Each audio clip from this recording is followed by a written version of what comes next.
Bitcoin is the first monetary asset that is not intrinsically defective. That's a big sentence. Think about it. It's the first non-defective asset. People will build, if you double the price of real estate, they'll create more. If you double the price of a stock, they'll create more. They print more fiat currency. They mine more gold, but nobody can create more Bitcoin. The quest for sound money, a currency robust in stability, safety, and reliability, has persisted for millennia. Throughout history, various items such as shells, feathers, stones, beads, and precious metals like gold and silver were considered as money. Yet, only metals like gold and silver have consistently earned the title of sound money, serving as reliable stores of value for thousands of years, especially during periods of strife and chaos. However, the advent of Bitcoin has reshaped conventional perceptions of money, investing, and finance. According to Michael Saylor, the founder and executive chairman of MicroStrategy, Bitcoin transcends being merely an investment asset or a technological invention. Saylor contends that Bitcoin represents the apex technological innovation, commodity, property, and above all, the epitome of sound money, surpassing traditional safe haven assets. Speaking at a Bitcoin conference in Argentina, a nation grappling with nearly 200% year-over-year inflation, Saylor compellingly argues for Bitcoin as an investment. He meticulously compares Bitcoin with assets like gold, real estate, and equities, highlighting why Bitcoin stands alone as the asset capable of preserving and significantly growing wealth over time. The following clips feature excerpts from Saylor's presentation, elucidating why Bitcoin holds a unique position in the world of sound money. Please take a moment to like this video, subscribe to the channel, and don't forget to drop your comment and observations in the comment section below.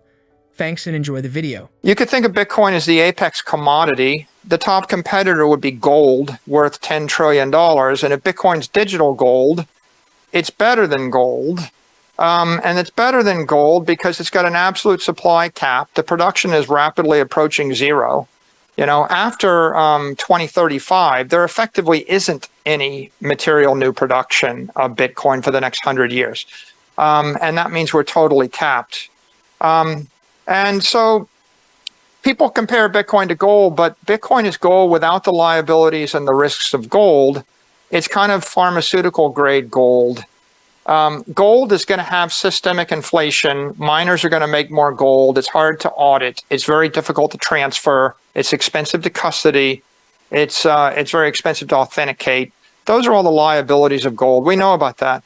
The reason we know it doesn't work is because gold has not been appreciating in value for quite a while now. Now, Bitcoin solves that problem, but it enhances gold with digital audit, digital transfer, digital custody, decentralized robustness, integrity. It's got a global utility and appeal, and the technology industry is enhancing the value of Bitcoin. One day you will see every smartphone in the world will have support for Bitcoin built into it. And even right now, you can download dozens of apps that handle Bitcoin. And so you can't download any app that moves gold around. And that's why Bitcoin is the apex commodity. It's just better than gold. But to say that and stop there is really underselling Bitcoin, because Bitcoin's also the apex property. You could think of it as Cyber Manhattan, 21 million blocks in cyberspace with appeal to 8 billion people worldwide. What if everybody wanted to live in Cyber Manhattan? The top competitor in the property market is New York or London or Paris or Tokyo. And if you owned a city block in New York in the last 100 years, you probably made a lot of money. But the problem with owning buildings in New York is you have maintenance cost, depreciation, zoning risk, property tax, physical nexus. You can't move the building from one city to another city. It's immobile.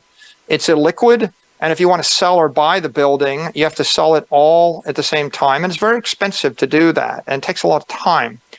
So Bitcoin improves on that by creating a building that's indestructible, immortal, immaterial. You can scale it. You can buy it $37 at a time. You can move it with high frequency. It's portable. It's global, universally desirable. And, it's like owning a building, but if you're going to own a building in Buenos Aires, why wouldn't you have a building that you could teleport to London, Paris, or Japan when you needed to and sell it? It's just a much better idea. So Bitcoin is better property than any kind of physical property. But Bitcoin's also the apex technology, right? It's a bank in cyberspace run by incorruptible software. It's open to everyone on Earth. So you could think of it as digital finance. And the top competitor in technology is Apple. Apple's the most valuable company in the world, but right behind it is Google and Microsoft and Amazon. And big tech is an obvious good idea. But what if I could actually have a digital monopoly that's global, that everybody wants, but without the management team, without the employees? You know, right now people want to unionize Amazon. They're talking about unionizing Tesla. Well, you can't unionize a company that has no employees, that is no company. The management's never going to screw up if there is no management. You know, you've got corporate taxes and tariffs and product cycles. You know, we're on the iPhone 15. You know, what about the iPhone 37? Will that be the one that you want? Because Bitcoin in 100 years is going to be 1/21 millionth of all the money in the network. So the product was set a decade ago. It'll be the same 100 years from now. It may be the same 1,000 years from now. Beyond its status as an apex property, commodity, and technology without flaws, Saylor goes further to characterize Bitcoin as the pinnacle of money, the world's inaugural engineered sound money.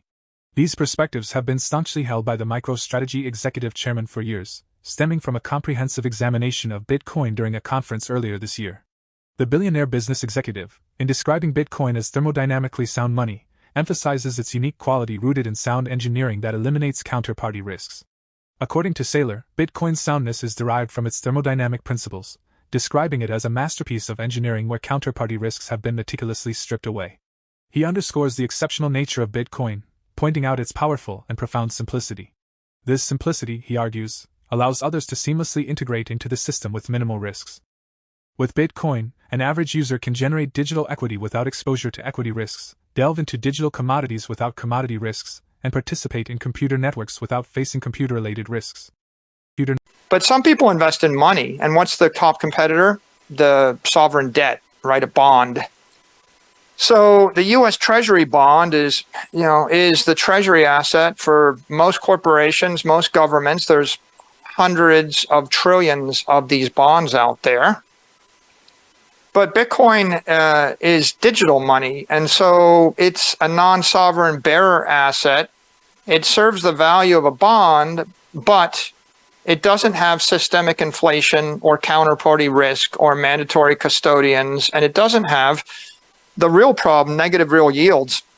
If the monetary inflation rate is 7 or 8% and the bond pays 5%, the after-tax yield is 2 or 3%. So it means you've got a negative real yield of 5%, which means your money's going to go away. It's going to be cut in half every 14 years. And every bond, every sovereign bond has a negative real yield in every country, always.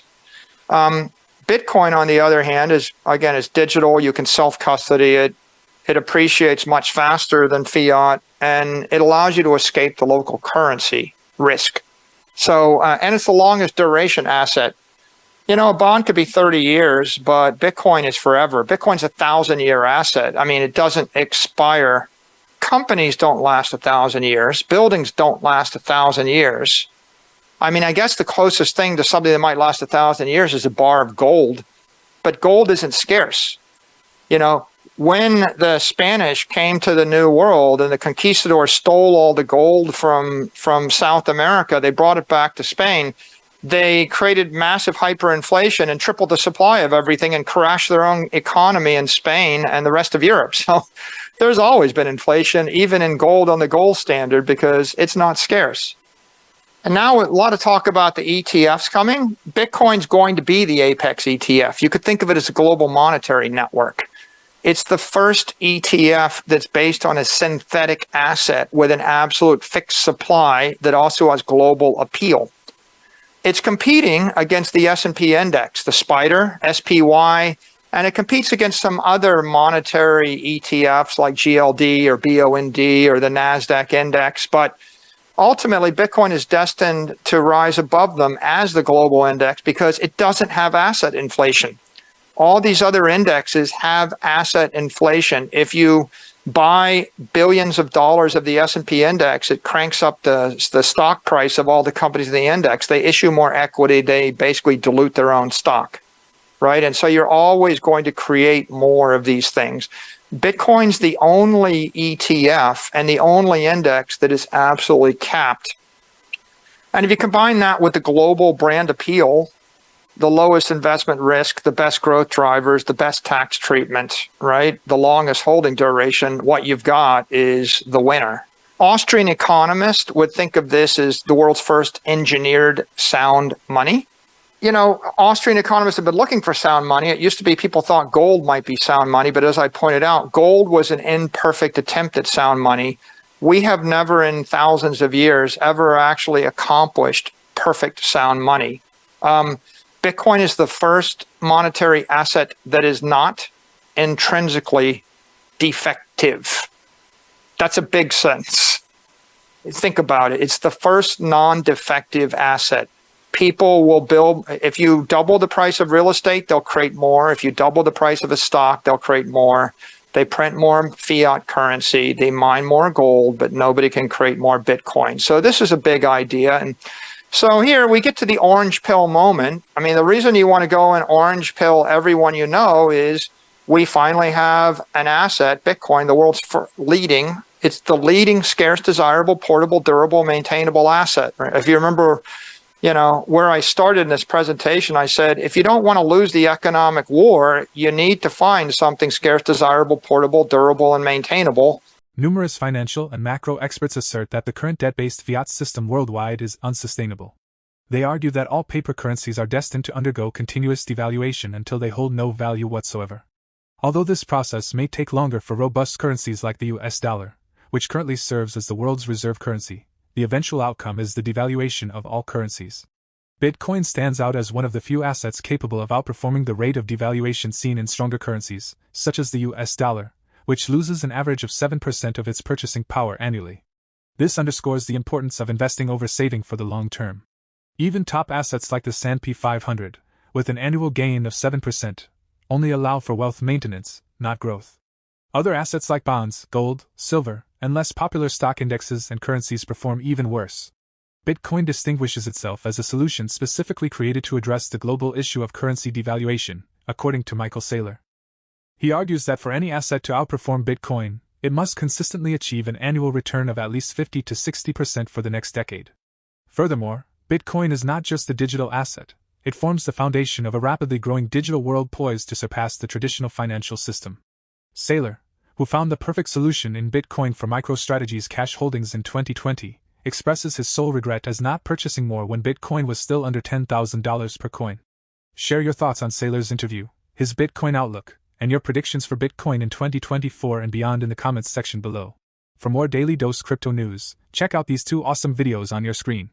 Click now and we will see you on the next video.